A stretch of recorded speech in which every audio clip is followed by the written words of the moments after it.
આકાશવાણી ભુજ સમાચાર પરેશ મારું વાંચે છે. નમસ્કાર. નાયબ મુખ્યમંત્રી હર્ષ સંઘવીએ આજે ગાંધીનગર ખાતેથી 500 નવા અત્યાધુનિક 112 જનરક્ષક વાહનોનું પ્રસ્થાન કરાવ્યું. આ નવા વાહનોના ઉમેરા સાથે હવે સમગ્ર રાજ્યમાં 24 કલાક કુલ 1000 જનરક્ષક વાહનો કટોકટી પ્રતિભાવ માટે તૈનાત રહેશે. નવા વાહનો અને આધુનિક ટેકનોલોજીના ઉપયોગથી આ સમયને 8 મિનિટથી નીચે લાવવાનો લક્ષ્યાંક રાખવામાં આવ્યો છે.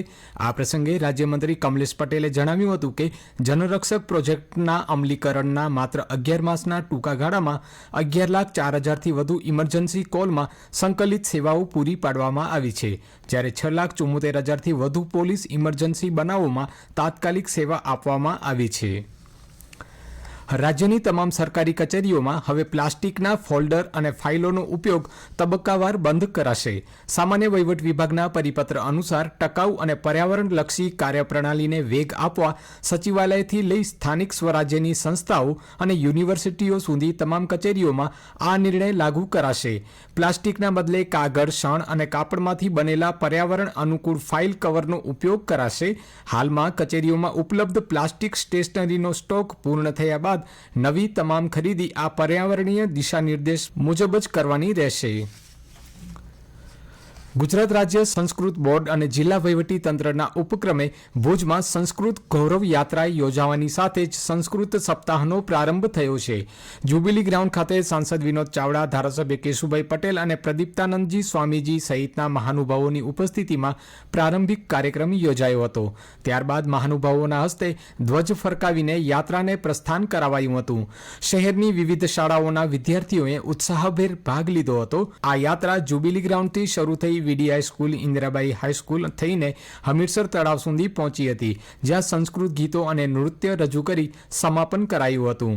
તો બીજી તરફ નખત્રાણા શહેરમાં પણ સંસ્કૃત ભાષા પ્રત્યે જાગૃતિ વધારવાના હેતુથી ભવ્ય સંસ્કૃત ગૌરવ યાત્રા યોજાઈ હતી. આ રેલીમાં વિવિધ શાળાઓના મોટી સંખ્યામાં વિદ્યાર્થીઓએ ઉત્સાહભેર ભાગ લીધો હતો.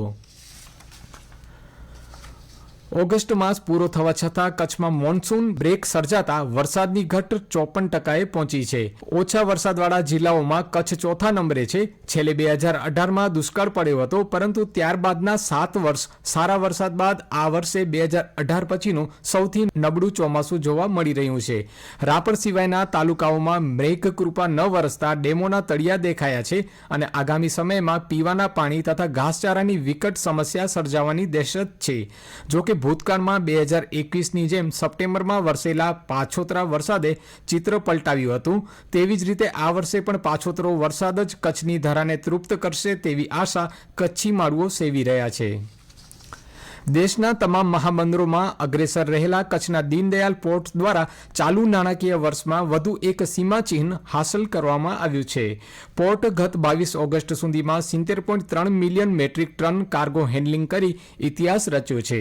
આ લક્ષ્યાંક ગત વર્ષની સરખામણીમાં પૂરા 32 દિવસ વહેલો હાંસલ થયો છે અને ગત વર્ષ કરતાં 23.2%નો શાનદાર ગ્રોથ નોંધાયો છે. આ અગાઉ પોર્ટે 50 MMT કાર્ગો હેન્ડલિંગનો રેકોર્ડ પણ સૌથી ઝડપથી બનાવ્યો હતો. કેન્દ્રીય શિપિંગ મંત્રીએ આ સિદ્ધિને બિરદાવી છે. ગત નાણાકીય વર્ષમાં 160 MMT કાર્ગો હેન્ડલ કરનાર દીનદયાલ પોર્ટ હવે આગામી સમયમાં 170 મિલિયન મેટ્રિક ટન કાર્ગો હેન્ડલિંગના મહત્વાકાંક્ષી લક્ષ્યાંક તરફ આગળ વધી રહ્યું છે. ભુજ શહેરમાં વધતી ટ્રાફિક સમસ્યા હલ કરવા નગરપાલિકા દ્વારા દબાણ હટાવ ઝુંબેશ તેજ કરાઈ છે. પોલીસ બંદોબસ્ત સાથે ઓલ્ફ્રેડ હાઈસ્કૂલ બાદ આજે હોસ્પિટલ રોડ પર જેસીબીની મદદથી લારી ગલ્લા, હોર્ડિંગ્સ અને બેનરો જેવા અતિક્રમણો દૂર કરાયા હતા. પાલિકાની નોટિસ બાદ કેટલાક વેપારીઓએ જાતે દબાણ હટાવ્યું હતું, જ્યારે બાકીના પર તંત્રએ કાર્યવાહી કરી હતી. આ પગલાંથી રાહદારીઓને રાહત મળી છે, પરંતુ વૈકલ્પિક વ્યવસ્થા વગર દબાણો હટાવતા નાના લારી ધારકો અને રોજગાર ગુમાવતા શ્રમિકોમાં અસંતોષ અને નારાજગી ફેલાઈ છે.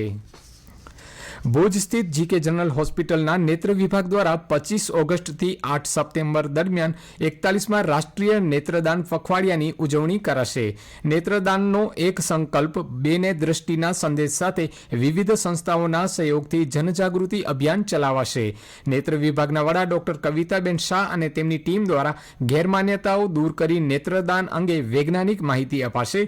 પખવાડિયા દરમિયાન જાહેર સ્થળોએ પોસ્ટર પ્રદર્શન, સોશિયલ મીડિયા જાગૃતિ, ત્રિમંત્રી મંદિર ખાતે વિશેષ કાર્યક્રમો અને નેત્રદાન પ્રતિજ્ઞા અભિયાન સહિતના સર્જનાત્મક આયોજનો યોજાશે. અને આ સાથે સમાચાર બુલેટિન પૂરું થયું. નમસ્કાર.